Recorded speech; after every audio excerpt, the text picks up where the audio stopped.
ጤና ይስጥልኝ የአዲስ ጆርናል ዩቲዩብ ቻናል ተከታዮቻችን፣ ለዛሬ አንድ ጽሑፍ ይዘንላችሁ መጥተናል። ላይክ፣ ሰብስክራይብ፣ ሼር በማድረግ ሐሳባችሁን ደግሞ ኮሜንት ላይ በማስፈር አብራችሁን ሁኑ።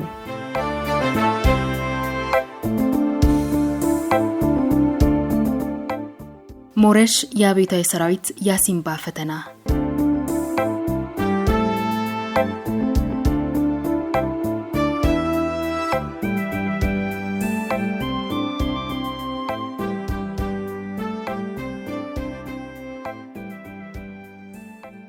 በ1970 ዓመተ ምህረት የመኸር ወራት ነበር። ቆላውን የጠለምት ምድር በግልቤና ከኩል ሽቅብ ዘልቀን ሰሜን ደጋው ሀገር ከደረስንም 4 ሰንበትም አልተላለፍን። ከደጋው ለምድ ለማሽ ሰሜነኛ መንደር ከከብቱ ማጎሪያ የድንጋይ ክቦሽ በረት ውስጥ የገብስ ጭድ ደላድለን ኩርትም ብለናል። ሁለቱ ጋንታዎች ከግራና ከቀኛችን ካለው ገዢ መሬት ሰፍረው ስለነበር ለቁጥጥሩና ለጥበቃው እንብዛም ጥንቃቄ አላስፈለገም። ለደንቡ ግን ዋርድያ ቆሜያለሁ። ከካቡል ልፍ ብሎ ካለው ተርተራናት ላይ ፊት ብዬ ቁልቁል ከፊት ለፊት ያለውን የመሻህን ምድር አስተውላለሁ። የሰሜን ነፋስ ከደፋታው እግር ወደኔ አቅጣጫ እየከነፈ መጥቶ ይገርፈኛል። ምድሩ ጭጋግ ለብሷል። ችፍ የሚል የተበጠበጠ አሸቦ መሳይ ወጨፎን ይረጨዋል። ሰሜን በጋና ክረምቱ አይለይም። በኩለ ቀንና በማለዳ መሃል እንብዛም ልዩነቱ አይታይም። በራድነቱ ለትንግርት ነው። ቁሩ ይቆፍነናል። ቃታ መፈልቀቅ እስኪያቅተን ይኮንሳል። አሻግሬ ወዲያ ማዶ አየሁ። ከዚያ ማዶ ከጭጋጉ ወዲያም ሀገር አለ። ሰልፈኛ መሰሉ በተጀበረ እንጅባራ መሃል የሳርጢስ የመሰለ ጭጋግ ምድሩን ሸፍኖታል። ላመል ብልጭ ብላ ፀሐይዋ ጠፍታለች። የመተንፈሻ ቀዳዳ እንደ ድመት ቀዝቅዟል። ጥበቃዬን ጨርሼ ለተተኪው ዋርድያ የይለፍ ቃሉንና ጠቅላላ የአካባቢውን መረጃ አቃብዬ ሰውነቴ እንደተኮነሰ ጠመንጃዬን አንከርፌ ካብ ውስጥ ካሉት ጓዶች ተጨመርኩ። ሁሉም ጓድ በኩሽኩ ወይንም በርኩማ ነጠላው ጆሮ ግንዱን ተከናንቦ በክንብንቡ ጫፍ በጭፍኑ መሃል የታቀፈውን ጠመንጃ አፈሙዝ አፍኖ ተጎልቷል። በቻይናው ማኦ የአርሶ አደር አብዮት ፍልስፍና ተጣልተን የቆየን በተወሳሰበና የተራዘመ የገጠር ትጥቅ ትግል ከተሞችን በማካበብ የፖለቲካ ስልጣንን በጠመንጃ አፈሙዝ ፈልቅቀን ልንነጥቅ ቆርጠን የወጣን ተጋዳዮች ነበርን። ህዝቡን በደማችን ለመታደግ ስንል የሰሜን ነፋስን ውሽንፍር የምንቀበል ያን ዕለት ሁሉም ጓድ አልፎ አልፎ ካፍንጫው የሚወርደውን ውሃ መሳይ ንፍጡን በኩሽኳ ጫፍ እጁን እያሾለከ ከመጥረግ በቀር ህይወት አልባ መስሏል። የጋንታ ኮሚሳሩ የሚያዳምጠው ባያገኝም መለፍለፉን አላቋረጠም። ሁላችንም ኩርምት ብለን አዘንተኛ መስለናል። ቆፈኑ ቆፍሮን፣ ረሃቡ ሞርሙሮን የቀን ቁር የህይወት ቁር ምርጫም ፍላጎትም ለካስ ለመከራ ይጥሉ ኖሯል። ሁሉም ተጋዳይ በየራሱ የትናንት በስቲያ ጓዳ ውስጥ የገባ ይመስላል። አይጣል የብርድ ቀን ረሃብ ያውም የሚቀመስ በጠፋበት። ጓዶች ጊዜው ደረሰ የሚለውን መዝሙር አንዴ እንዘምር አለና ኮሚሳራችን ራሱ ጀመረው። አፍ ሲከፈት ሲላወስ ብቻ እንጂ ድምጽ የሚያወጣ አይመስልም። ምላስ ወደ ላይ ወደ ታች ትላለች። አፈት ልኮ የሚወጣ ድምጽ እንኳን ቢኖር የታነቀ ሰው የሲቃ ትንፋሽ አይነት ነበር። እንደምንም ጊዜው ደረሰ፣ ተፈጸመ። ያው ዝምታ ይሉት እርጭታ ተመልሶ መጣ። ለወትሮ መዝሙሩ ያነቃቃን ነበር። ዛሬ ግን በየት? ኮሚሳር የተጋዳዩን መደበት አልወደደውም። ከወገቡ ጎበጥ ብሎ ሁለት እጁን ከታጠፈ ሱሪ ኪስ ጨምሮ መሃላችን ቆመ። ዘዴ እየፈለገ በጆሮ ጉንዱ የሚነፍሰውን ቀዝቃዛ አየር ለመከላከል ሰማያዊ አይነት ጥቁር አንበሳ ቁራጮን ከኮፍያው ስር አናቱን ጭምር ተከናንቧል። ጓዶች ዛሬ አዲስ ነገር አዘጋጅቼላችኋለሁ አለ ጮንጫና ወይንም ጨምባሳ አይኑን ይብስኑ ጭልም እያደረገ። ሽማግሌው ሞረሽ የውሎውን መቅሰፍት ሊያጫውተኝ ቃል ገብቶልኛል አለና አይኑን ወደ ሞረሽ ጣል አደረገ በፈገግታ። ሁላችንም ሞረሽ ላይ አፈጠጥን። በል ቀጥል እንደማለት። ኃይል መሪ ሞረሽ ጥርሱን ብልጭ አደረገና ቀጭቀጫቸውን ከናፍሩን አላቆ የሹክሹክታ አይነት ድምፅ አወጣ። ምን እኮ ብላችሁት ከወሎ ዘመቻ የወል ታሪክ ማቅረብ ያዳግተኛል። እንዲያው ያንተን አጫውተኝ ካላችሁ የማስታውሰው ልንገራችሁ አለና ከተደገፈው ካብ ቀና ብሎ እግሩን አጣጠፈና ተመቻችቶ ተቀመጠ። ኩፋን ወይንም ትጥቁን ከተበጫጨቀው ፊልድ ጃኬቱ በላይ ነው የታጠቀው። ሰፋ ያለ ክብ ፊት ላይ እስከ ግንባሩ የተደፋ ጨብራራ ጸጉር፣ ደማቅ ጥቁር ሽፋሽፍት፣ ፍየሌ ጺሙ በከንፈሩና በሽንጉበቱ ዙሪያ ቅምቅም ብሏል። የሰሜን ብርድ ብሮንካይቱስን ቀሰቀሰበት። ደረቱን በነጠላው ከልሎ ከላይ ከላይ የተነፈሰ በዝግታ ነበር የሚናገረው። ለነገሩ በደናውም ጊዜ ቢሆን እንኳን ጮክ ብሎ ሲናገር አይታወቅም። አይኖቹ ከጥቋቁሩ ሽፋሽፍቱ መሃል ይቁለጨለጫሉ። የሽፋሽፍቱ ይሁን እንጃ አይኑም ድፍን ጥቁር ይመስላል። ሽቅብ ተነፈሰና ቀጠለ። ከአዲስ አበባ ዩኒቨርሲቲ የሁለተኛ ዓመት ተማሪ ያለው እድገት በህብረት ዘመቻ መጣና ወደ ትግራይ ዘመትኩ። በዚያ ወደ ቤት ያልተመለስኩም። ዘመቻውን ስንሰርዝ እኔ ወደ አሲምባ ቀጣንኩ። አሲምባ ስገባ የኢሃሰ ቁጥር በጣም ትንሽ ነበር አለና ሁላችንንም ቃኘት አደረገን። በረሃ በወጣውበት ጊዜ ከዚያ ከነበሩት ጓዶች ሁሉ በእድሜ ማንሰው እኔ ስለነበርኩ ማንቹዝ ወይንም ትንሹ እየተባልኩ ነበር የምጠራው። ከኔ በማከታተል ሌሎች ማንቹዞች በመቀላቀላቸው ማንቹዝ ሞረሽ፣ ማንቹዝ ከሌ እየተባለ መጠራራት ተለመደ አለና ወደ ወሎ ራያና ቆቦ በቀጥታ ተሻገረ። ይህ ጊዜ ፊቱ ላይ የነበረው ፈገግታ ጠፍቶ ቆፍጣና ፊቱ መጣ። ያኔ ተራ ተጋዳይ ነበርኩ። ወደ ወሎ በዘመተችው ኃይል ውስጥ ዝቅተኛ የትምህርት ደረጃ የነበረው ሁለተኛ ደረጃን ያገባደደ ወጣት ነው። ዶክተር፣ የህግ ባለሙያዎች፣ ከፍተኛ ወታደራዊ መኮንኖች፣ በልዩ ልዩ ሙያ የሰለጠኑ ጓዶች በተራ ተጋዳይነት ማግኘት ያኔ አስደናቂ አልነበረም። ተራ ተጋዳይ በመሆኔ የወሎን ዘመቻ ተልእኮ ሚስጥር በውላላው ቆም ነበር። በኋላ እንደሰማሁት የተልእኮ ታርጌት ወልዲያን እንደነበር ተረድቻለሁ። ከአጋሜ ተነስተን እስከ ሳምሬ ድረስ የተጓዝነው ወደ ጠለምት ከተላከችው ኃይል ጋር ነበር። ሳምሬ በጋራ ኦፕሬሽን በማካሄድ አደጋ ጥለን ከፖሊስ ጣቢያና ከወህኒ ቤቱ የተገኙትን ጠመንጆችና ጥይቶች በመከፋፈል ጉዞአችንን ወደ የግል ተልኳችን አደረግን። እኛ ወደ ወሎ፣ እነሱ ወደ ጠለምት። ከሳምሬ ተነስተን ወደ አርበት ቆቦ ወረዳ እስክንሻገር እንቅፋት የሚባል አልገጠመንም። አርበት ውስጥ በላጎ የሚባል ተራራ አለ። ተራራው ላይ አብሩክ አድርጉ ተባለና ኮሚሳር የነበረው ዘራ አብሩክ አንዷን ጓንታ ይዞ ቃሌም ወደሚባል ጎጥ ሄደ። በኋላ እንደተረዳሁት በላጉ ላይ ሰፍረን ሳለ የጉቢዮ የዶሮ ግብርና የሮቤት ሰው እሪ ተባብሎ በመሰባሰብ ወደ ቃሌም በመምጣት ላይ ነው የሚል ወሬ ተሰምቷል ነው የሚባለው። እኔ ግን ትዝ የሚለኝና የማውቀው ተዳሎ ተብሎ ድንገት ብገሳ ማድረጋችንን ነው። እንቅስቃሴውን ስንጀምር ወደ ቃሌ ማቅጣጫ የጥሩምባ ድምጽ የሰማው መሰለኝ። አልተሳሳትኩም ነበር። ለጥቂት ጊዜ የባላገር ቃታ ብረት ቅውቅው ድሽቋ አለና የመትረየስና የአውቶማቲክ ተኩስ ተደበላለቀ። ቃሌም ወደ ደብሮ ሄደችውን ጋንታ ሽፋን ለመስጠት ወረሩን ይዘን በመጠጋት ላይ ሳለን ታቦት ሸኝ የሚመስል የባላገር መንጋ እኛ ያለንበት ተራራ በስፋትና በተለያየ አቅጣጫ እየከበበ ሽቅብ ሲወጣ ተመለከትን። ቦታ በመያዝ እንዋጋ በሚለው ሐሳብ አመራሩ አልተስማማም። ባላገር ላይ ተኩስ መክፈት የለብንም፣ እየተከላከልን መውጣት አለብን በመባሉ የተወሰነ ማጥቃት አድርገን መሸሽ ስንችል ሙሉ በሙሉ በመከላከልና በማስደንገጫ ተኩሱ ላይ ያለን ሆ ብሎ በመጣው የባላገር ጦር ከጋንታዋ ጋር ግንኙነታችን ተቋረጠ።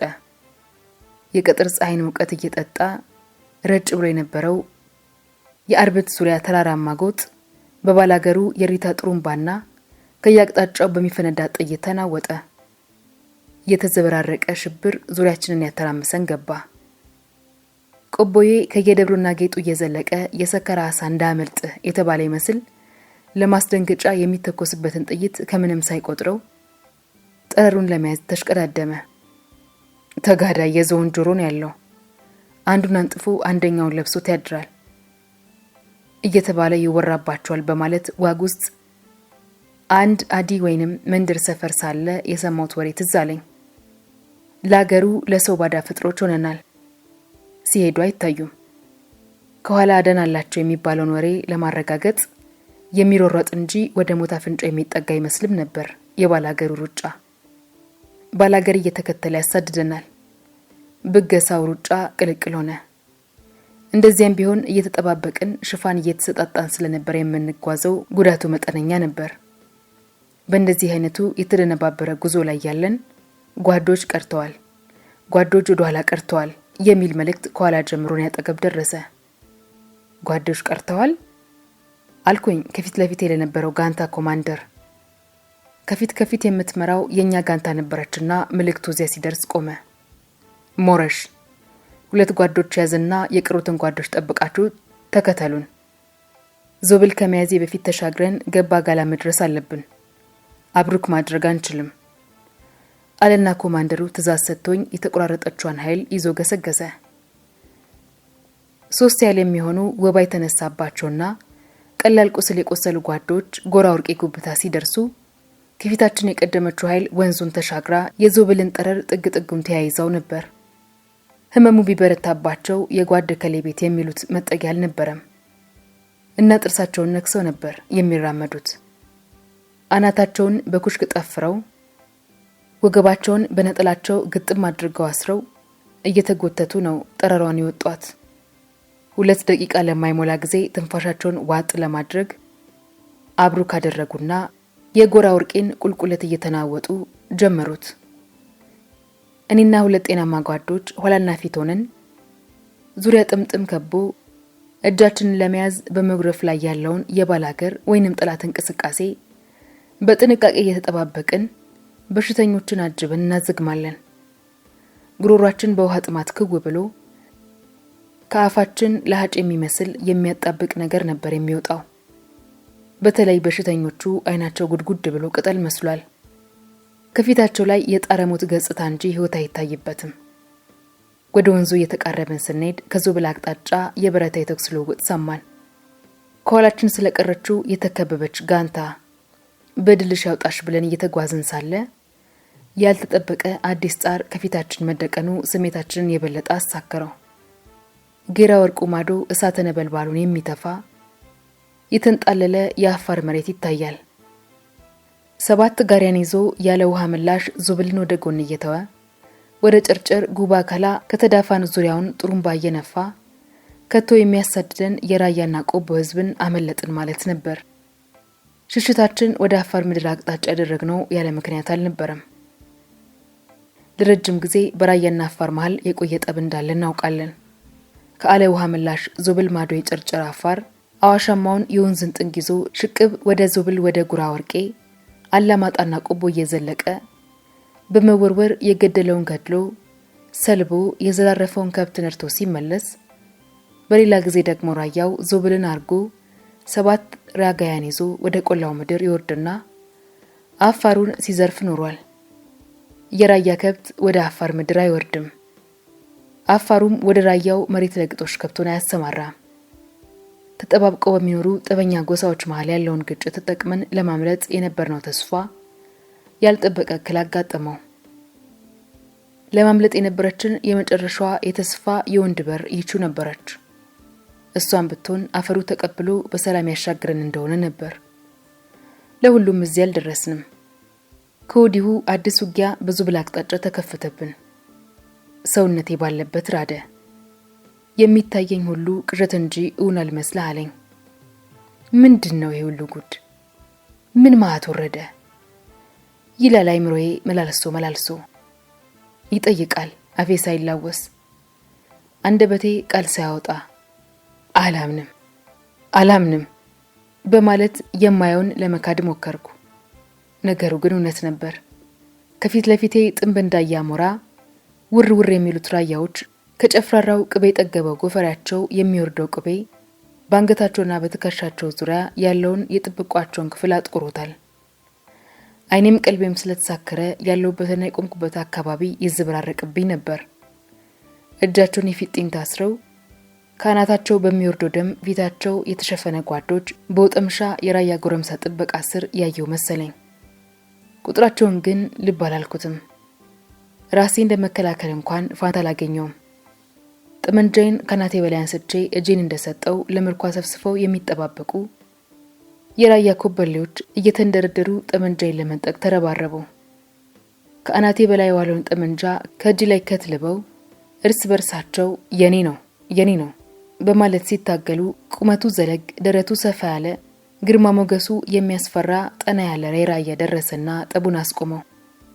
ጠመንጃዬን ከተነጠቅኩ በኋላ ተንበርክኬ እየተንቀጠቀጥኩ መጨረሻዬን እየተጠባበቅኩ ሳለ ከኋላዬ ዘግይቶ የደረሰ አንድ ጓድ አፋፉን እንደዘለቀ ከኔ 2-3 ሜትር ያህል ራቅ ብሎ በመንከባለል ተኩስ ለመክፈት ሲዘጋጅ ምላጩን ሳይስባት በጥልቁ አናቱን በረቀሱት። ደሙ እንዳሸንዳ ተዋብሎ እየወረደ አልተውትም። ደጋገሙት። የራስ ቅሉ መጀመሪያ ነጭ ቀጥሎም ቀይ ደም ለበሰና ጠፋብኝ። የሲቃ ድምጽ አሰምቼ አይኔን ጨፈንኩኝ። ወዲያው ውሃ በሚያሰኝ ጢስ የጠገበ ዱላ ክርሻዬን ቀምሼ እጄ የዋሊት ተጠመዘዘና በመጫኛ የፊጥኝ ታሰርኩ። ከዚያም ባላባት የሚመስለውን ሰውዬ ውሰዱት የሚል ትዕዛዝ እንደሰጠ ሲጣሉ የነበሩት ኮበሎች እያዳፉ ከምርኮኞች ማለው ረወሩኝ። ዙሪያውን ከበቡን። ራዮች እንኳን የያዙት ጦር ጊሌና ዱላ ወጠምሻ ጡንቻውንና የተከፋተረ ፊታቸውን ብቻ ለማስፈራራት አያንስም። ያለቀው እንዳለቀ በለስ ቀንቶት ከያቅጣጫው የምርኮ በረከት የደረሰው በጎሳ አለቆቹ የተመረቀለት ከወሰደ በኋላ ከኛ ራቅ ብለው ባላባቶችና ሽማግሎች ሸንጎ ተቀመጡ። ምን ሊፈርዱብን ይሆን? አእምሮዬ ደግሞ ደጋግማ ያስባል። የእግዚአብሔር ጀንበር ወደ መግቢያዋ በር ታቀርባለች። የታደሉ ደናደሪ ነገ እንገናኛለን ብለው ነው የሚሸኟት። ለኔና ለጓደኞቼ ግን ይህቺ ጀንበር የመጨረሻችን ልትሆን ነው። ዳግም ለዘላለም አናያትም። በቃ እንባም የፍርሃትም የድንጋጤም ስሜት አልነበረኝም። ደንዝዣለሁ። አይኔ ፍጥጥ እንጂ አያይም። ስሜት አልባ ባዶነት። ጀንበር ጥልቃ ጨለማውን መያዝ ማድረግ ሲጀምር ሸንጎ ተቀምጠው የቆዩት አዛውንቶችና ባላባቶች ወደ ምርኮኞቹ ተጠግተው ተሸናሸኑን። ከዚያ ወዲያ የእያንዳንዳችን ዕጣ ፈንታ በጎረቤቶቻችን እጅ ወደቀ። በጠመንጃዬ ሲጣሉ የነበሩትን ኮበሌዎችን ተቆጥቶ ያስጣለኝ ባለጅርጋዳ ቁመናው ራያ ተቀብሎኝ የፊት እንደታሰርኩ ወደ መንደሩ ይዞኝ ሄደ። ጓዶችን በድንክ ወደቀበት የተራራ በር ተነስቼ በአዲሱ የገታ መሪ ነው ወደ ማላቀው የራያ መንደር የገባሁት። ሳመራ ተጨንቆ ነበር። ሁለት እርስ በራሳቸው ሲጣሉ የነበሩ ኮበሌዎች በኋላ ላይ ጌታዬ ከፊት ለፊት እየመራ ወደ መንደሩ ስንጠጋ ከዋክብት ሰማይን ሞልተውት ነበር። የጌታዬ ቤት እጅብ ብለው ከተሰሩት ቤቶች ፈንጠር ብሎ ከተራራው ወገብ ጥግ ስር የተለጠፈ ሲሆን ችምችም ባለ የሾሽምጥ አጥር የተከበበ ነው። ከዋናው አዳራሽ ቤት ራቅ ብሎ ለከብቱ ከተሰራው በረት አጠገብ የመጠባበቂያ ትንሽ ጎጆ ትገኛለች። ጌታዬና ሁለቱ ኮበሎች ሽምጡን የሾህ አጥር ግቢ ከፍተው ትልቁን አዳራሽ ክብ ቤት ወደ ቀኝ የተው አልፈው ከብቶቹ ከሚታገሩበት በረት ጥግ ወዳለ ጎጆ ይዘውኝ ሄዱ። ከሁለቱ ኮከቦች አንደኛው አስቀድሞ ወደ ጎጆዋ በመግባት እሳት ካያያዘ በኋላ ወደ ውስጥ ገባን። ከትንሿ ምድጃ አለፍ ብሎ ከሁለት ሰው መኝታ የሚሆን መደብ ላይ የበሬ ቁርበት ወይንም ጀንዴ ተነጥፏል። በጎጆዋ ከውሃ መጠጫ ቅል በስተቀር ሌላ ቁራንቁር አልነበረባትም። በጌታዬ ትዕዛዝ የፊጥኝ ታስረው እጄ ተፈቶ ምግብና ውሃ ቀረበልኝ። በምርኮ ጊዜ በደረሰብኝ ድብደባና ያለፉት ቀናት እንግልቶች ተደማምረው ሰውነቴን ስለሰባበሩት እንዲሁም ቀኑን ያየሁት አሰቃቂና ዘግናኝ ትርኢት ተደምሮ እህል ሊዋጥልኝ አልቻለም። ለኩፍ አድርጌ የቀረውን ውሃ ጨለጥኩና እህሉን ገፋሁት። ስም ማን ነው ቆዬ አለኝ ጌታዬ ከምግቡ በኋላ።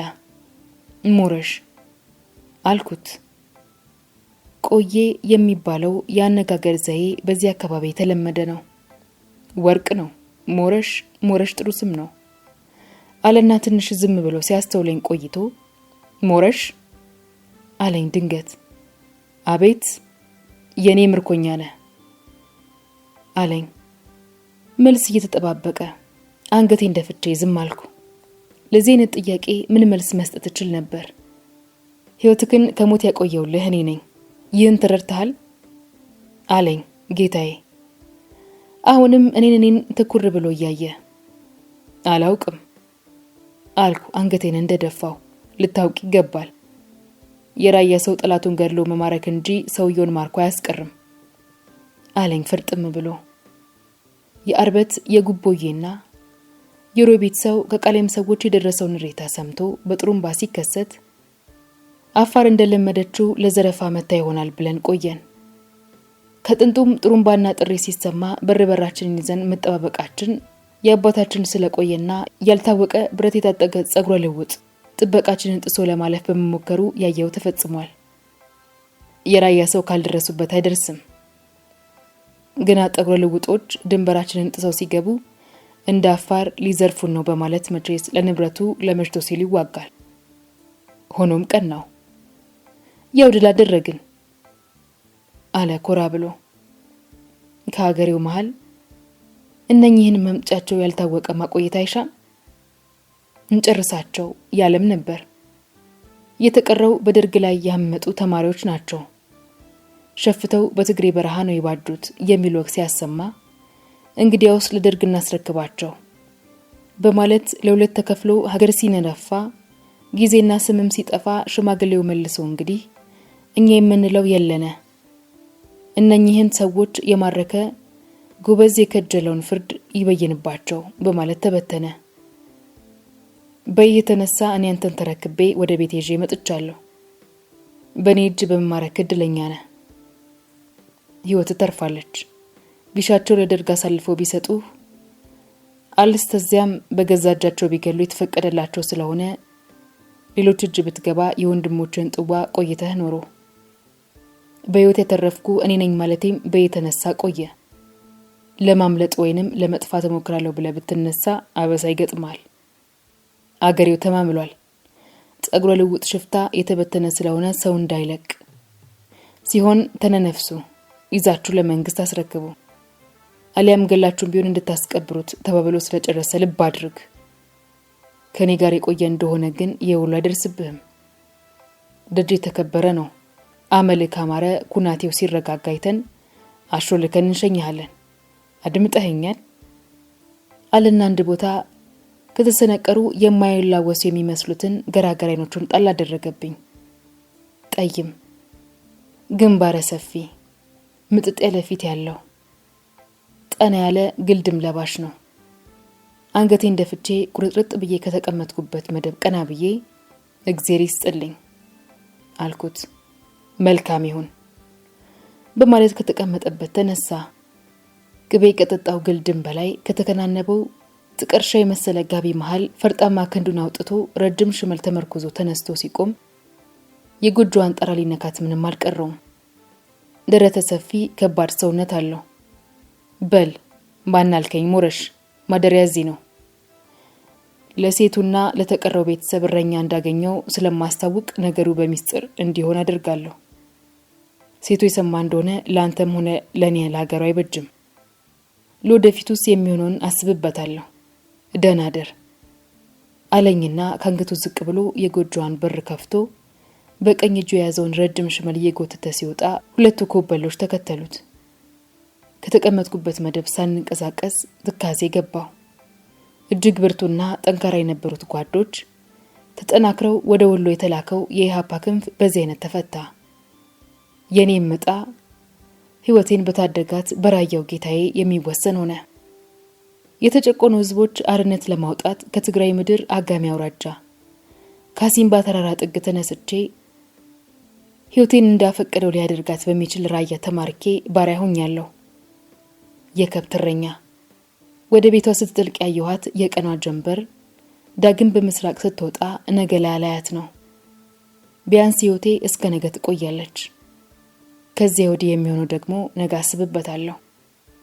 የሰው ድምጽ እየራቀኝ ከበረት ውስጥ ያሉ ከብቶች ርኩቻና ፌንጣ ጩኸት ብቻ ይሰማኛል። ውድቅት ሌሊት ሆኗል። ሌሊቱ እየገፋ ሲሄድ የቀኑ ድካምና የድብደባ ህመም ተጫጭኖኝ ከተቀመጥኩበት መደብ ላይ ተፈነገልኩ። እንደ ስምምን አድርጎ እንቅልፍ ሸለብ ሲያደርገኝ የቀኑ አሰቃቂ ትርኢት ይታየኝ ጀመር። ከኔ በኋላ የደረሰው ሟች ጓደኛዬ በሳቅ እየተንከተከተ መጥቶ አጠገቤ ሲደርስ ጭንቅላቱ ይጠፋብኝና ከአንገቱ በታች ያለው አካላቱ ብቻ አጠገቤ ቆሞ ሲወዛወዝብኝ ባንኜ የተነሳው። ከዚያ ወዲያ ቢደክመኝ መተኛት አልቻልኩም።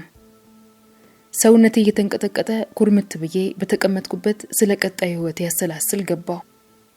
ወደፊት እንዴት ነው የምሆነው? በቃ ምርኮኛውኝ መቅረቴ ነው? ነገስ ምን ይፈጠር ይሆን? የማውቀው ነገር የለም። በህይወት ለመቆየት ያለኝ አማራጭ አንድ ነው፣ የጌታዬን ቃል መጠበቅ ብቻ። መንፈሴን አረጋግቼ ለመኖር ከራሴ ጋር ተስማማው። ሆኖም እስከ 2 ሳምንት ድረስ ሌሊት ቅዠት አልተለየኝም ነበር። ከወር በኋላ ሰውነቴ እየተመለሰ ጀርባዬም እያገገመ ሄደ። በራያና ቆቦ ዙሪያ ድንገት ሳይታሰብ ብቅ ብለው 3 ቀን ባልሞላ ጊዜ ውስጥ በጥንትናቸው የወጣው በራያ አባባል ጠጉረ ልውጦች ከትግሬ የመጡ ሽፍቶች ወሬ እንዳምና ክረምት እየተረሳ በሄድም ተበታትነው በህይወት የተረፉትን አንዳንድ ሽፍቶች የማደኑ ሴራ ግን አልቆመም። አንዳንድ ባላገሮች እንደኔ ማረኳቸውን ጓዶች መንግስት የደረሰብን እንደሆነ ይቀጣናል በሚል ስጋት ለቆቦ አሳልፈው ሰጥተዋቸዋል። አንዳንዶቹም እየገደሉ በየቤታቸው ጓሮ እንደቀበሩ ይወራል። የኔ ጌታ ግን አንዳቸውንም አልፈጸመብኝም። አሳልፎ መስጠትም ሆኖ ገለው መቅበር የሚባለውን ሐሳብ አልተቀበለውም። የራያ የባህል ልብስ የሆነው የጋቢ ግልድምና ቅቤ የጠገበ ጥብቆ ተገዝቶልኝ የእረኝነት ስራዬን ጀምሬያለሁ። በመጀመሪያዎቹ 2 ወራት ጌታዬ ሙሉ እምነቱን ስላልጣለብኝና እንዲሁም የአካባቢው ሰው ጸጉረ ልሙጥ እያለ ጥርጣሬ እንዳያድርበት በመስጋት ከብቶቹን ለግጦሽ ከማውልበት የተራራው ጥግ ድረስ ጌታዬ ራሱ አብሮኝ እየዋለ አንዳንዴም ደግሞ ከኮበሎቹ ጋር ይልከኝ ነበር። ማሽላ ቆረጣው፣ ለከብቶች የሚሆነውን ድርቆሽ አጨዳውሎ ጀንበር ሲጥልቅ ከከብት ግቢ ተሸክሞ መግባት የየለት ስራዬ ሆነ። አጭናና የደቦ ስራ ሲኖር ከጌታዬ ልጆች ጋር በመሄድ ከሀገሬው ሰው የምገናኝበት ጊዜም ነበር። አንዳንዱ ትኩር ብሎ ያየኝና የማን ነው ከየት መጣ እያሉ አድራሻዬን ያጣራና የጌታዬ እረኛ መሆኔን ሲገለጥለት በማለት ዝም ይላል። ሐሜት ነው እንጂ ጌታዬን ደፍሮ ሽፍታ አስጠግታል የሚለው አይገኝም። እንዲህ አይነት ከሰው የሚገናኝ ስራ ሲኖር አዘውትሮ መሄድ ሲያምረኝም ለደህንነቱ ጥሩ ስላልነበር ወሬው እየተዛመተ ከሄደ ጥርጣሬ እንደሚያስከትል በመገመት ጌታዬ ያከላከለኝ ነበር። ሞረሽ፣ ያንተ ስራ ከብቶችን መጠበቅ ብቻ ነው። ለከብቶቼ የተስማማሃቸው አንተ ነህ። አየህ፣ አንተ ከመጣህ እኮ አውሬ የበላው ከብት አልተገኘም። በይ ላይ ምርጥ ተለቃቀማቸዋል መሰል ሰውነታቸው ታየኮ ይለኛል። ከግጦሽ ቦታ መልስ የሚታለቡትን ላሞች ለብቻ ነጥልና የጌታዬ ሚስት አራክባ እስክትመለስ በተራ በተራ የተጣበሱትን ጥጆች በመያዝ አግዛታለሁ። ታዲያ አንድም ቀን ትኩር ብዬ አይቻት አላውቅም። እሷን ብትሆን ደፋ ቀና ከማለቷ በስተቀር በአጠገቧ መቆሜም ልብ የምትለው አይመስለኝም። ከእግዚአብሔር ሰላምታ ያለፈ ቀረቤታም አልነበረንም። ቀስ በቀስ ጌታዬ ጠባይን ሲለምደው ጥርጣሬ እየቀነሰ ጸባዩ የተለወጠ በመሄዱ ባለፈው ጊዜ በደረሰው ጥፋት ያለቁትን ጓደኞችን እያስታወሰ ጸጸት ገባው። ይህንኑ በድርጊት ለማስመስከር ነው መሰል ለእኔ ደህንነት የሚያደርገውን ጥንቃቄ እንዲህ በማለት ያሳየኝ ጀመር። ሞረሽ፣ ሰማህ ወይ? በይሰሞን የሚወራው ጩኸት ጥሩ ስላልሆነ ወደ ከብት ጥበቃ አትሄድም። ከኔ ጋር ከዩ አጥሩን ስናጠባብቅ እንውላለን። ኮበሎች ከብቱን ያሰማሩ፣ ይለኛል። አንዳንድ ጊዜ ደግሞ ለበገበያ ወደ ቆቦ ብቅ ብሎ ሲመጣ በህይወት ተርፈው በደርግ እጅ ስለወደቁት ጓዶች በከተማ የሚወራውንና በገጠር ውስጥ ተበትነው የደረሱበት ሳይታወቅ ስለቀሩት የሚናፈሰውን ተባራሪ ወሬ እያመጣ ያቀምሰኛል። እንዲህ ያለውን ሲያነሳሳብኝ አጋጣሚውን ተጠቅሜ ጌታዬ እባክህ ይሄ ሁኔታ ስር ሰዶ ወሬ መቼም አይደበቅም፣ ከደርግ ጆሮ የገባ እንደሆነ አሰሳ አደርጋለሁ ቢል በእኔ የተነሳ በአንተና በቤተሰብ ላይ ችግር ሊደርስብህ ይችላል። ያገኘ ሰው ይዞ እንዲያስረክብ ተነግሯል ብለኸኛል። ታዲያ ሽፍታ ደብቆ ይቀልባል፣ ያውም የእኛ ስማችን የከፋ ነው። የኢህአፓ ተጋዳይ በቤቱ ደብቆ አስቀምጧል ተብሎ የተወራብህ እንደሆነ ጉዳዩ ይከፋብሃል። ምን አለ በቶሎ የመንገዴን ነገር ዘዴ ብትፈልግለት እለዋለሁ። በአንድ በኩል የራሴ ደህንነት እያሳሰበኝ፣ በሌላ በኩል ደግሞ የሰውየው ደግነትና ሩሩነት ሳያንሰው በእኔ የተነሳ የሚደርስበት አበሳ እየታየኝ፣ ሆኖም ጌታዬ በራሱ የኮራ በአገሩ የሚተማመን ባላባት ነበርና በደብሩና በአካባቢው የሚናፈሰው ተባራሪ ወሬ የሚያስጨንቀው አልሆነም። ይልቁንም እኔ በአጋጣሚው በማቀርብለት አስተያየት ይቀልድና አናንቆ ሞረሽ አትስጋ፣ አንተ እኮ ልጄ ነህ እንጂ ምንድን ነው ያልከኝ? ተጋዳይ ሽፍታ አይደለህም ይልና ጥሎኝ ይሄዳል። ከመላመዳችን የተነሳ ባሳየው ታማኝነትና ቅንነት ልቡ የተነካ ይመስለኛል። በተጨማሪ ጉልበቴንም ሳይወዱ አልቀረም። እኔም በሆን ያለ ልግም አቅም የቻለውን ሁሉ ነበር ይመሰራለት። በተቻለ መጠን አግባብቶ ቢጤን ፈላልጎ ሊድረኝና ቤት ይዤ አብሬው እንድኖር የሚፈልግ ይመስለኛል።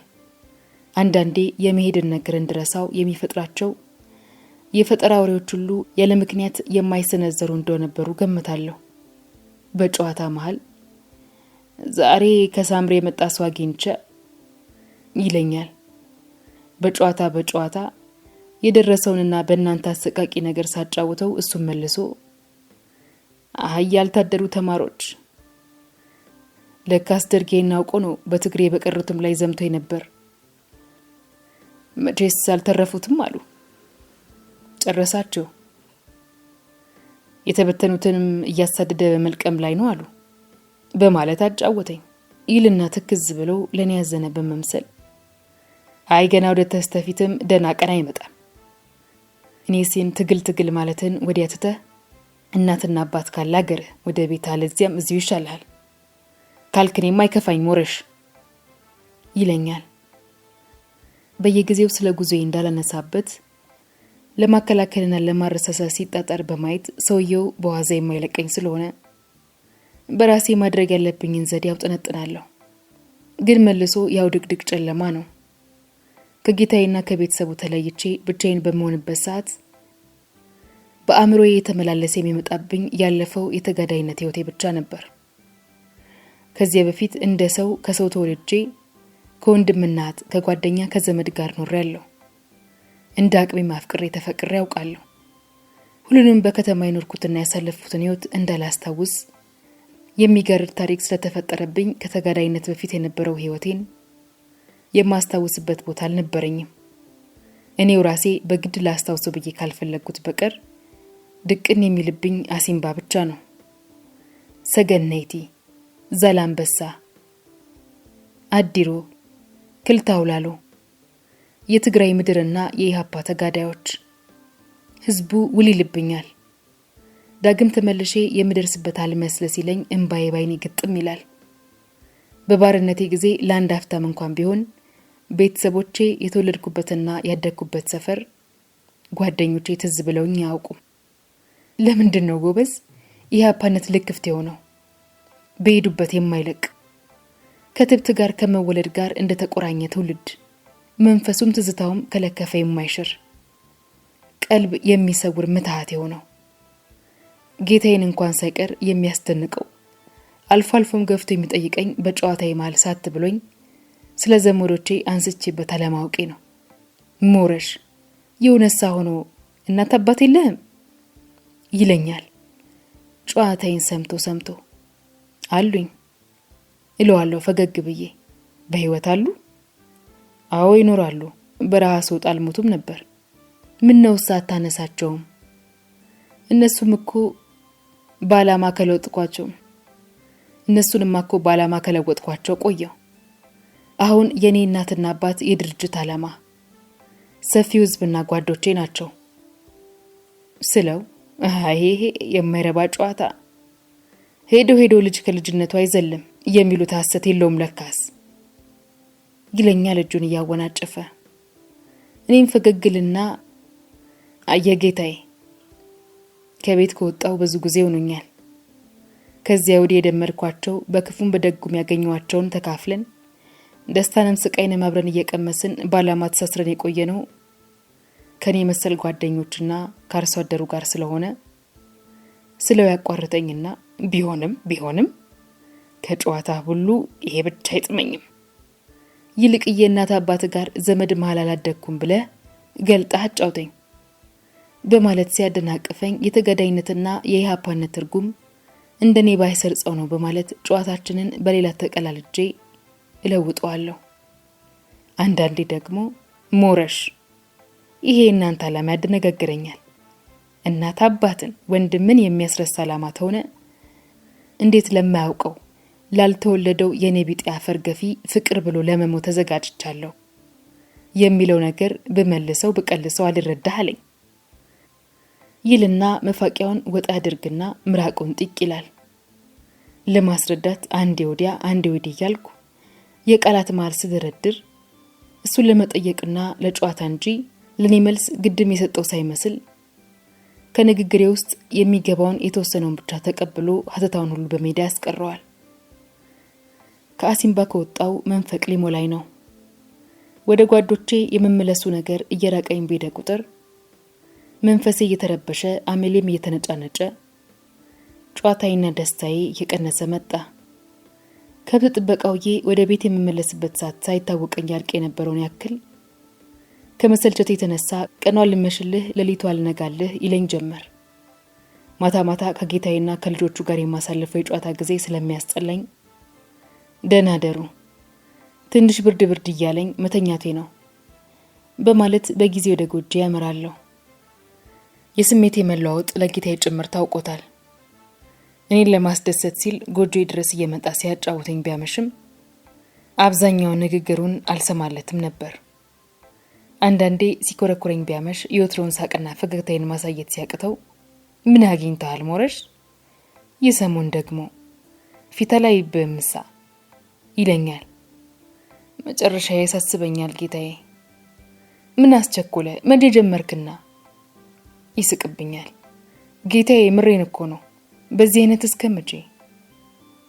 ሞረሽ ከራያ ጦር ያተረፈ ጌታ እስኪፈቅድ ምንዬ ትናንትን ዘነጋኸው በማለት ዝም ያድርገኛል።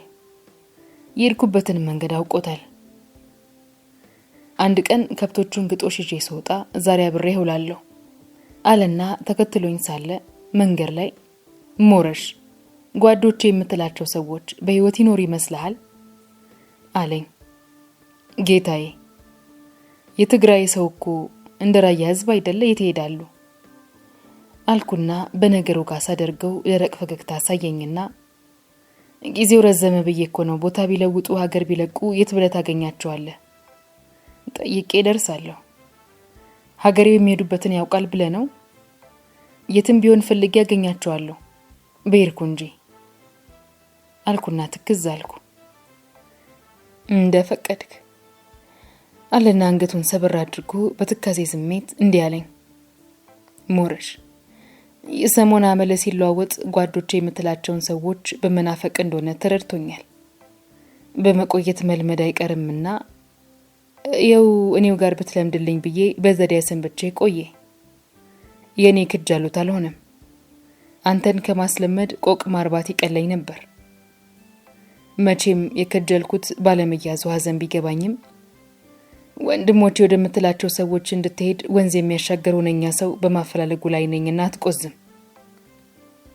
እንደ ቀናኝ ሳሉል ሰላደር ሰደሃለሁ አለኝ። ጆሮዬ የሚሰማውን ተጠራጥሮ ከአይኑ አገኝ ይመስል ተከብያ ያየሁት የሀዘን ፊት ተስፋ የቆረጠ አስተያየት ነበር ያነበብኩት። ጌታዬ የደረክልኝን መልካም ነገር ሁሉ እስከ ሕይወቴ ፍጻሜ አድርሰም። ቤተሰቤንና ትምህርቴን ትቼ የመጣሁበት ዓላማ ስለሆነ በምንም ነገር ለውጠው አልተቻለኝም። ይህ ባይሆንብኝ ካንተ ተለይቼ ባልሄድ መርጥ ነበር በማለት የሚሰማኝን ልገልጥለት ሞከርኩ። በሲቃ ተውጦ የምለፈልፈውን ያዳመጠኝ አይመስልም። አንገቱን ደፍቶ በተሰበረ መንፈስ በትካዜ ከፊቴ ሄድ ነበር። ከዚያ ቀን በኋላ ለብዙ ቀናት ወሬው ዳግመኛ አልተነሳም። በእኔ በጌታዬና በቤተሰቡ መሃል ያለው ግንኙነት የመጀመሪያዎቹ ሁለቶች አይነት ባይሆኑም የመሄድን ወሬ ከሰማ በኋላ ተሻሽሎ ነበር። አንድ ቀን ጌታዬ እንደተለመደው ለገበያ ወደ ቆቦ ሄዶ ሳለ ያለው ወትሮ በጊዜው ተመለሰ። ከብቶቹን ከምጠብቅበት የተራራ አንገት ሆኜ አሻግሬ ስመለከተው በጥድፊያ እርምጃ ጠረሩን እመር እያለ ወጣና እየተደነቃቀፈ እኔ ወዳለሁበት አቅጣጫ ሲመጣ አየሁት። አጠገቤ እስኪደርስ ፍጥነቱን አልቀነሰም። አይኔ ግራና ቀኝ ይቅበዘበዛል። ምን አገኘው በማለት ደርሶ እስከሰማው ቸኮልኩ። ቁጥቋጦውን ጥሶ ከፊቴ ብቅ እንዳለ ሞረሽ አለ በል ከብቱን ተውና ፈጥነ ተከተለኝ ቶሎ በል እያለ ያጣድፈኝ ጀመር። ጠይም ፊቱ ከሰል መስሎ ከንፈሩ ኩሽልል ብሎ ደርቆ ነበር። ምን ተፈጠረ? ምን መጣ? ለጥያቄ መልስ ሳይሰጠኝ ተከተለኝ ማሬ ፍጠን ቶሎ እያለ ፊቱን አዙሮ ወደ መንደሩ ሽቅብ ወጣ። እሱ ከፊት እኔ ከኋላ የተከታተልን ወደ ጎጆዋ ገሰገስን። ከጎጆዋ እንደደረስንም ቆማልንና ዙሪያው ገባውን ገልበጥ ብለን አይተን ወደ ውስጥ ዘዋልን። ወዲያውም ጥርቅም አድርጎ በሩን ዘጋና በጀርባው ተደግፎ ቆመ። ፊቱ ላይ የሚወርደውን ላብ እየጠራረገ ቶሎና በሹክሹክታ መናገር ቀጠለ። ደርግ ሞረሽ ገበያ ወጥቼ ነበር፣ አልደረስኩም። ከመንገዱ መለሱኝ። ኡፍ ደርግ እየመጣ ነው። የታችኛው መንደር ጉራ መርቄን ቃሌምን እያመሰው ነው አሉኝ። ወደኛም እየመጣ መምጣቱ አይቀርም። የተመረጡ ቤቶችን ያሰሰሳል፣ ሰዎችን ያስራል፣ ያንገላታል አሉ ሞረሽ። ምን ቢሆን አንተ ልጄን አሳልፌ አልሰጥም፣ አልፈቅድም። እዚህ ወጆ ውስጥ ግን መቆየት ደግም አይደል። የሰው ነገር አይታወቅም። መደበቂያ ቦታ እስክፈልግ ይኸውልህ ልውስ እንዳትል አደራ ልጄ፣ ለማንም ሰው እዚህ መኖርን እንዳታሳውቅ። እኔ ወጥቼ አሁን አጣርቼ እስክመጣ ተጠንቀቅ፣ ጠብቀኝ አደራ አለና እጄን ጥብቅ አድርጎ አስጠንቅቆኝ ወጣ። ነጭ ላብ ከሰውነቴ ሲመነጭ ተሰማኝ። እዚህ ተጎልቼ አልሞትም። ደርግ እጅ ከመውድቅ እየሮጥኩ ሞታለሁ። የምናገረው ለራሴ በሹክሹክታ ነው። በወልዲያ በቆቦና በደሴ ከተሞች ከተበተነችው ኃይላችን መሃል ለደርግ አሳልፈው በተሰጡት ጓዶቼ ላይ የተፈጸመባቸውን ድብደባ፣ ስቃይና ግድያ ሰምቻለሁ። የነዘራ ብሩክጣ በኔ እንደርስብኝ አልፈቅድም። ትናንት ከሞት ተረፌያለሁ። እንግዲህ ግን ተይዤ መሞት የለብኝም። ለራሴ በመናገረው ንግግር ሞራሌ ተጠናከረ። የጎጆዋን በር ክርችም አድርጌ ዘግቼ ወደ ውጭ ለማየት የምችልበት ቀዳዳ አዘጋጀውና አካባቢዬን ቃኘው።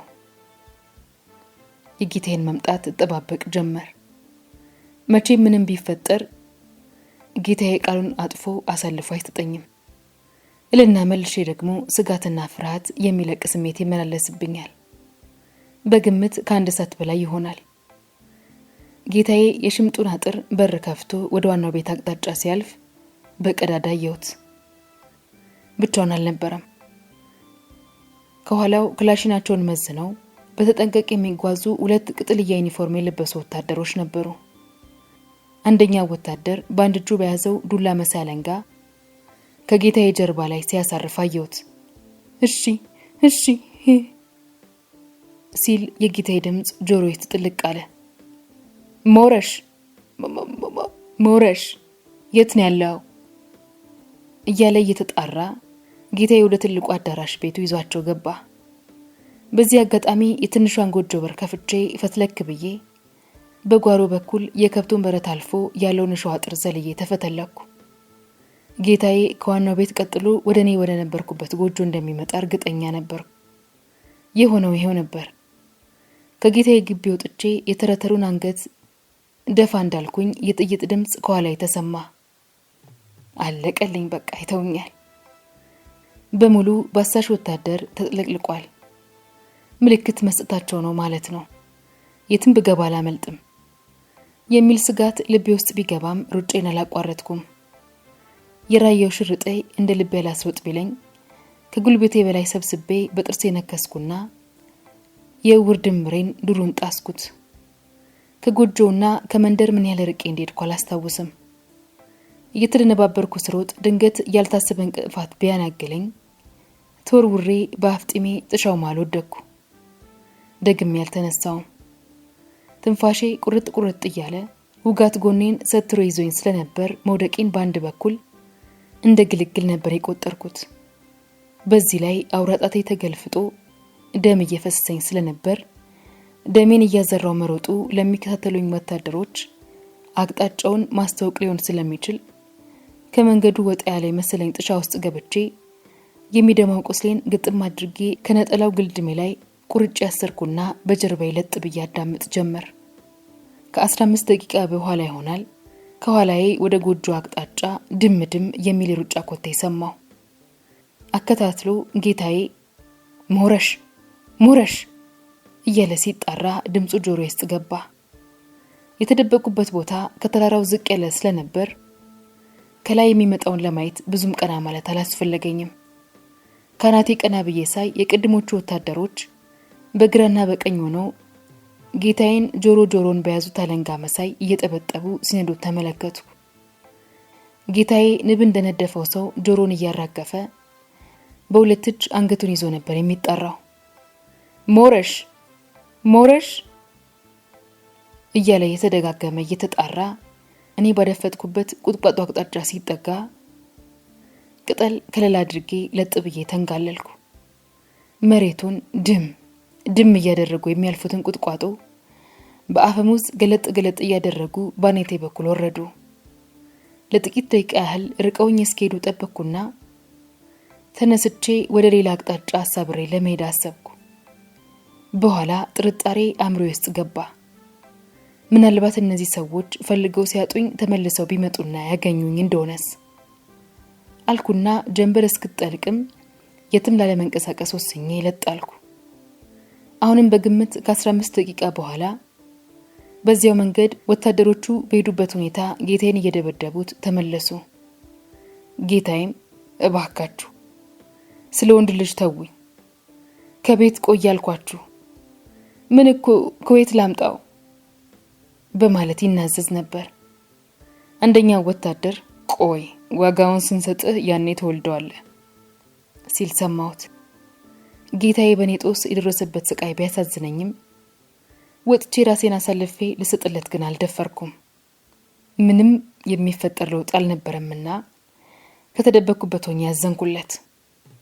ጫካ ውስጥ እንደተኛው ጨለማው የብርሃኑን ቦታ ተክቶ ሰማዩ ምድሩን አጠቆረው። ጆሮዬን አቁሜ የጠበቅኩት የጥይት ድምጽ ነበር። ምንም ነገር ግን አልተሰማም። ጥቅጥቅ ብሎ እስኪጨልምና ከዋክብት እስኪወጡ ጠብቄ ከተኛውበት በመነሳት በቀስታ ወደ ጌታዬ ቤት ተጠጋሁ። አካሄዴ አንድ አፍታ ጌታዬን በሕይወት መኖርና ለመኖር ከግቢው ተጠግቼ ለማረጋገጥና ቁርጡን አውቄ በዚያው ተመልሼ እግሬ በመራኛ አቅጣጫ ለመኮብለል ነበር። በአጥሩ በኩል ተጠግቼ ወደ ትልቁ ጎጆ አሻግሬ አስተዋልኩ።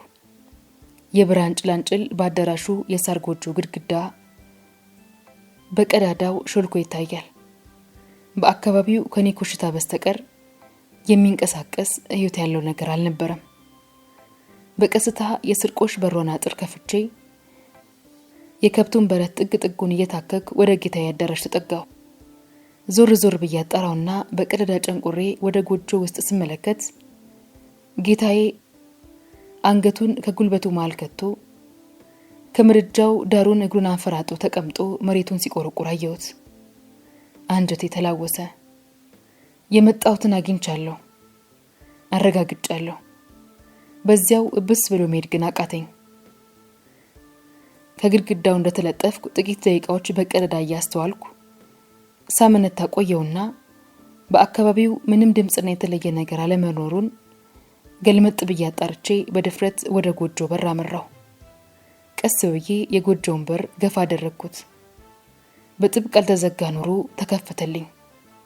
ግማሽ ጎኔን ከወገቤ በላይ ገባ አድርጌ እንደቆምኩ ጌታዬ ከቀረቀረበት ድንገት ቀና ሲል እኔ መሆኔን እንዳወቀ ደንግጦ አናቱን ይዞ ሊጮሃልና መልሶ ዋጥ አድርጎ ተፈናጦ ከመቀመጫው ተነሳ።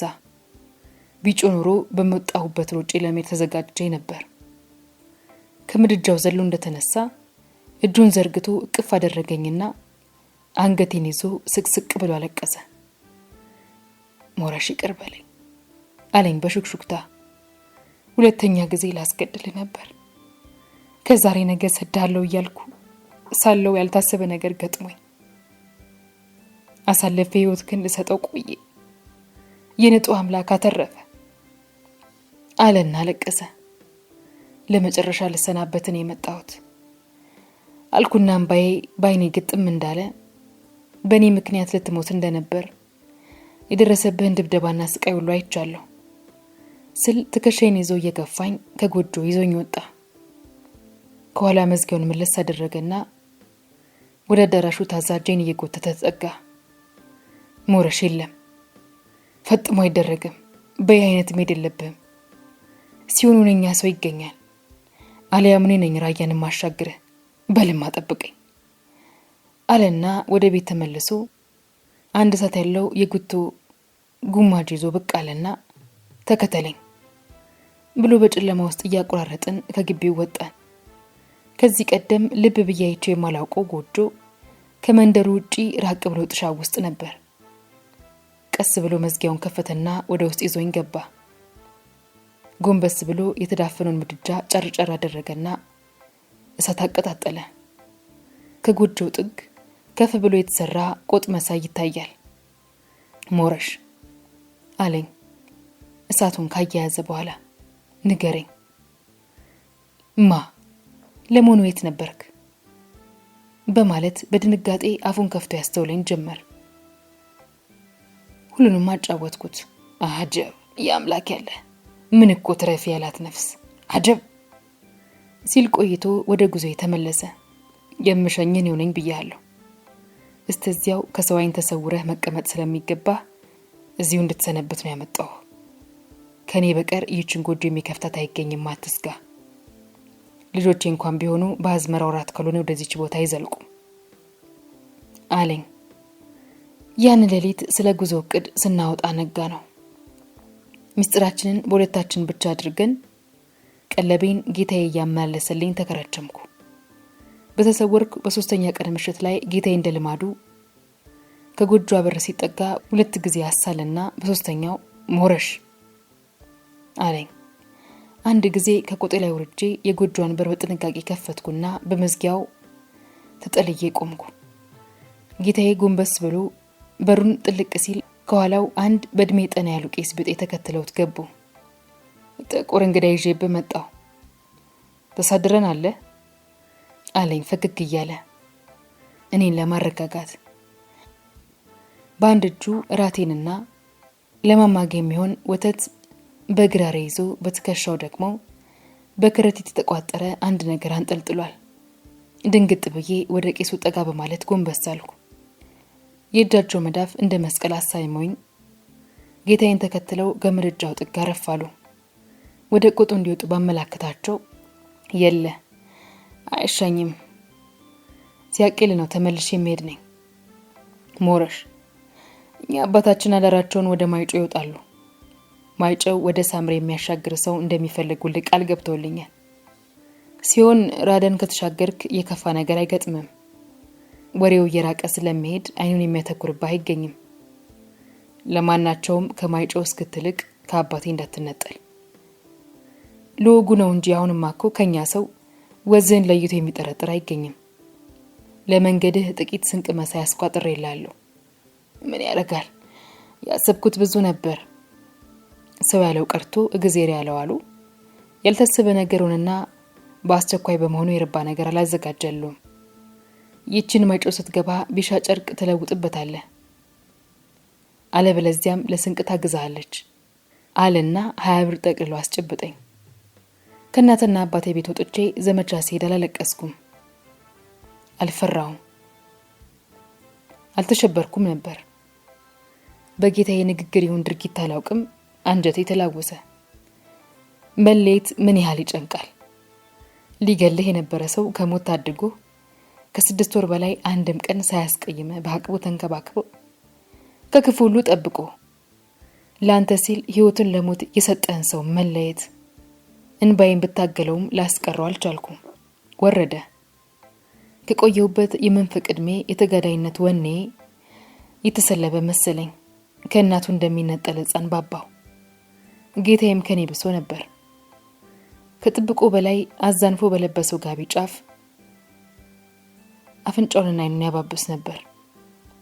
ራቴን እንደነገሩ ለኮፍ አድርጌ የግሬራውን ወተት ጨልጬ ጨረቃይቱ ፍክግ እስክትል ጠብቀን ከጎጆዋ ወጣን።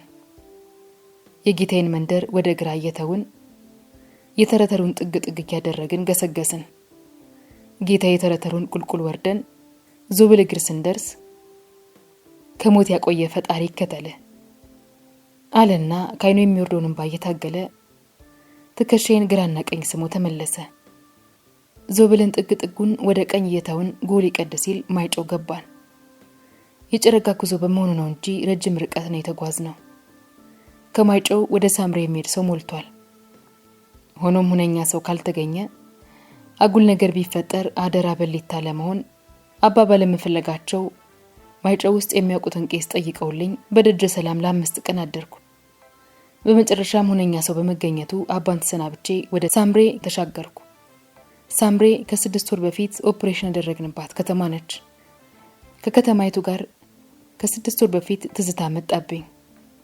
ከ45 በላይ ሆነን በግርማ ሞገስና በድል የተለዩዋት ከተማ ብቻዬን አንገቴን ሰብሬ ተመለስኩባት። ከመንፈቅ በፊት የነበረው ወኔ፣ ኩራቴ፣ እኔነቴ ዛሬ የለም። ከሞት ጥላ የራኩ ፍጥሮኛለሁ። ዘገናኝ ትርኢትና አሰቃቂ ትዝታ ይዤ የምጓዝ መሆኔ ተሰማኝ። ደስታ እጅግ ቀላል ነገር ነው። ትንሽዬ መከራ ስንትና ስንት ዘመን ትረዝማለች። 6 ወሩ ለኔ 6 ዓመት ነበር። አካሌ ብቻ አልነበረም የተለወጠው። አስተሳሰቤ፣ አመለካከቴ፣ ውስጥ ባህሪዬም ጭምር ተለውጦ ነበር። ማንቹስ ሞረሽ ከእንግዲህ ሞታ ተከታለች። ዳግም ወደ አሲምባ የሚያዘግመው ሽማግሌው ሞረሽ ነው። የጌታዬ መንፈስ ማይጨው ድረስ ተከትሎኝ ነበር። ሳምሬ ከደረስኩ በኋላ ግን ከፊት ያሉት የጓዶቼ መንፈስ ተቀበለኝ። የአዲሮብ የአጋሜ ሰው መንፈስ፣ የዚያ ጥርብ ቀይ ተራራ መንፈስ መጣብኝ። ብዙ ዘመን ከትውልድ ሀገሩ ተለይቶ እንደኖረ ሰው ሉሪ አስቸጋሪ የሆነ መከራ ስለደረሰብኝም ነው መሰል አሲምባ በህይወት ሰው የማገኝ አልመስላለኝ። ወደ አዲሮብ እየተጠጋው ሲሄድ ከኔ ቀድሞ ወሬው ጓዶች ያሉበት አካባቢ ደርሶ እንደሚጠብቀኝ መገመት አላዳገተኝም። ከ2 ሰዓት የማትበልጠው መንገድ እጅግ ራቀችብኝ። ልቤ ከመቸኩል የተነሳ እግሬ ሁሉ የተሳሰርብኝ ነበር። በግምት 10 ሰዓት አካባቢ ሲሆን አዲሮብ ክልል ደረስኩ። ልቤ ደረቴን ሰልቆ ጨረሰው። የደስታ ይሉት የናፍቆት ያልታወቀ የተደበላለቀ ስሜት ተተረማመሰብኝ። ጫካው፣ አየሩ፣ ሰው ሁሉ ቤተሰብ መሰለኝ። አሁን ነፍሴ ገባች። የማታ ጀንበር ወደ ቤቷ በመታዘግበት አቅጣጫ 2 ጓዶች ከ500 ሜትር ርቀት ከዛፍ ጥላ ስር ቁጭ ብለዋል። ቁጥቋጦውን ተጠግተው ደገፍ ብለው ያወራሉ። ወደ ቤቷ የምታዘግመው ፀሐይ ጨረር በቁጥቋጦው አናት ላይ አልፋ አይኔን ታጮረብረኛለች። ጓዶቹን ለያቸው አልቻልኩም። በአካባቢው ዋርድያ ሊኖር ይችላል። የይለፍ ቃሉን ባላውቀውም መጠጋቴን አላቋረጥኩም። ለክፉም ለደጉም በጥንቃቄ ነበር የምራመደው። ወደ ቤዝ መግቢያ 100 ሜትር ያልስጠጋ 2 ጓዶች አንደኛው ጠመንጃውን መዞ ወደ እኔ አቅጣጫ በመጠጋት በ20 ሜትር ርቀት ላይ አስቆመኝ። ማነህ አንተ አለኝ። ቆምኩ። እንባዬ አይኔ ላይ አቅቷል። ጥርሴን ብልጭ አደረግኩት። አልመለስኩለትም። ዱላዬን በትከሻ ያሳልፌ ክንዶቼን ጣል አድርጌ መፋቄን እንደነከሱ ቀስ እያለ ወደ እኔ ተጠጋ።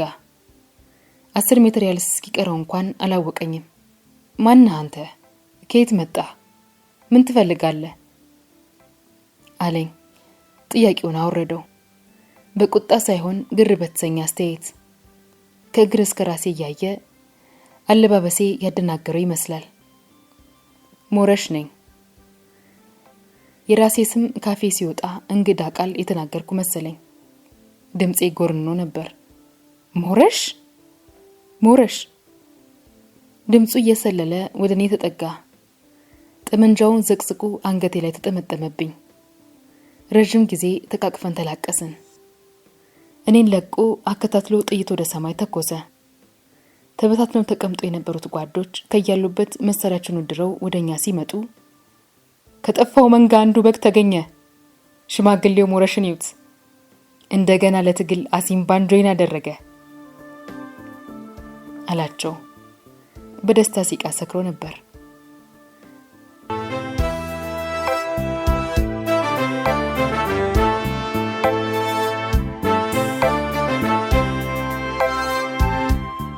የዛሬ ታሪካችን እንዴት ነበር? ከወደዳችሁት ላይክ አድርጉ። ሐሳባችሁን ኮሜንት ላይ አስቀምጡልን። ሰብስክራይብ ማድረጋችሁንም እንዳትረሱ።